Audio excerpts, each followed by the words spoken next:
अस्सलाम वालेकुम। आज का हमारा टॉपिक है how to get better sleep और किस तरह एक लैक ऑफ स्लीप जो है वो हमारे इमोशंस पे असरअंदाज होती है और किस तरह वो हमारी रोज़मर्रा की ज़िंदगी को डिस्टर्ब करती है। और हम स्लीप रेगुलेटिंग और स्लीप इफ़ेक्शंस को हम देखेंगे। मज़ीद इन्फॉर्मेटिव वीडियो के लिए आप मरहम के चैनल को सब्सक्राइब करें।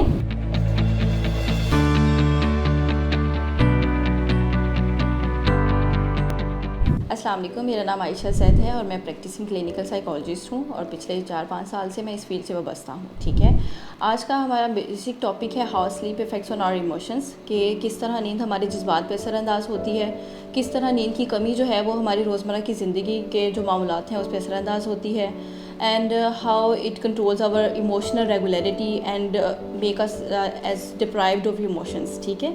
और बेसिकली एक स्टडी की गई है जिसमें ये सबसे पहले देखा गया कि एक यंग एडल्ट्स को ना एक रूम में रखा गया और उनको एक ऐसा सूदिंग इन्वायरमेंट दिया गया जिन पे उनको जो है ना वो एक फुल नाइट स्लीप के लिए जो है ना अलाउ किया गया था। उसमें कुछ स्टडीज़ के अकॉर्डिंग MRI के थ्रू ये चीज़ें देखी गई कि जो यंग एडल्ट्स थे जिनकी डीप स्लीप थी, ठीक है, जिनकी नाइस एंड फेयर स्लीप थी, उनके इमोशंस रेगुलेशंस में इस तरह था कि जो ब्रेन पार्ट एमिगडाला है वो इतना प्योरली और नाइसली अप्रोप्रिएट काम कर रहा था और उसका रिस्पॉन्स ऐसा नहीं था कि वो बिल्कुल भी रिस्पॉन्सिव नहीं था, बट उसके जो इमोशनल रिस्पॉन्स थे वो इतने नॉर्मल थे कि वो उसको हेल्दियर लाइफ की तरफ लेके जा रहा था। अब इसी तरह देखा गया कि वो जो डिप्राइव्ड स्लीप में थे और जिनकी फुल नाइट स्लीप नहीं थी उनमें क्या चेंज आया। उसमें ये चीज़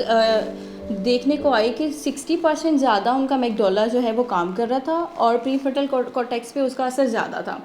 अब इससे क्या हुआ कि उनके जो इमोशनल रेगुलेशन है वो स्लो हो गई और वो नेगेटिविटी की तरफ चले गए। अब इस तरह से क्या होता है कि जब हम फुल नाइट स्लीप लेते हैं तो इसमें बेसिकली हमारे स्लीप डिवीजन्स होते हैं जिसमें नॉन रेम स्लीप आती है, रेम स्लीप आती है। ठीक है, नॉन रेम स्लीप इस तरह की है जिसमें फर्स्ट 4 स्टेजेस होती हैं उसकी, जो कि light sleep to deep and dream sleep की तरफ जाती है। एंड रेम स्लीप इस तरह से है कि जिसमें आपकी बॉडी जो है वो नॉर्मल टेम्परेचर से थोड़ा इंक्रीज़ कर जाती है। अब नाइट स्लीप बेसिकली जो फुल नाइट स्लीप है वो इस तरह से है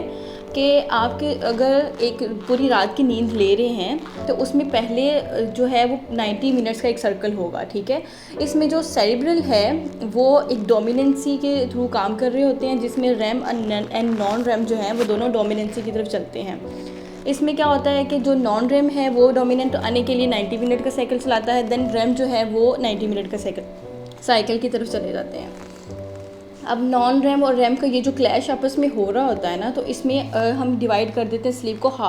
टू हाफ्स में। फर्स्ट हाफ में क्या होता है कि आपको जो नॉन रैम की फर्स्ट एंड सेकंड स्टेजेस के बाद आप थर्ड टू फोर्थ स्टेज पे चले जाते हैं जिसमें आपका बॉडी टेम्परेचर इंक्रीज़ हो जाता है, आपकी जो हार्ट रेट है वो नॉर्मल हो जाती है एंड आप उसकी डीपर साइड की तरफ चले जिसमें इलेक्ट्रोमैग्नेटिक वेव्स भी होती हैं ब्रेन की जो कि स्लोअर हो जाती हैं। देन अगेन सडन जब आप चेंज करते हैं रेम स्लीप की तरफ तो रेम स्लीप जो है वो आपको ले जाती है ड्रीम की तरफ, जिसमें क्या होता है कि ये बेसिकली इमोशनल रेगुलेशन का टाइम होता है जिसमें आपके इमोशंस को जो रैपिड आई है ना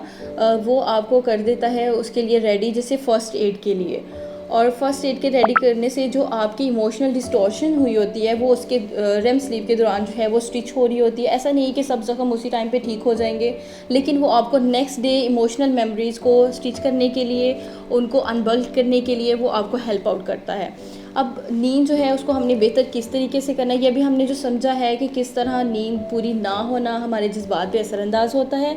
और किस तरह नींद का एक सर्कल है जिसे हमने लेना है। अभी एक स्टडी के अकॉर्डिंग ये भी बताया गया है कि जिससे फर्स्ट हाफ 9 मिनट्स जो नॉन रेम स्लीप है अगर वो नॉर्मल है और हम 10 बजे से 6 बजे की नींद ले रहे हैं, लेकिन हमें यह है कि अब हमें किसी काम के लिए जल्दी उठना है, तो हम 10 से 4 बजे की जब नींद लेंगे तो जो हमारा 2 घंटे का डिफरेंस आया उसने चेंज किया रेम स्लीप को। और रेम स्लीप क्योंकि वो आपकी ड्रीम स्लीप होती है, वो आपकी इमोशनल रेगुलेशन की स्लीप होती है, इस वजह से आपकी 60 to 70% स्लीप जो है वो डिस्टर्ब हो जाती है। तो इसके लिए क्या करना है, आपको अपना टाइम मैनेज करना है,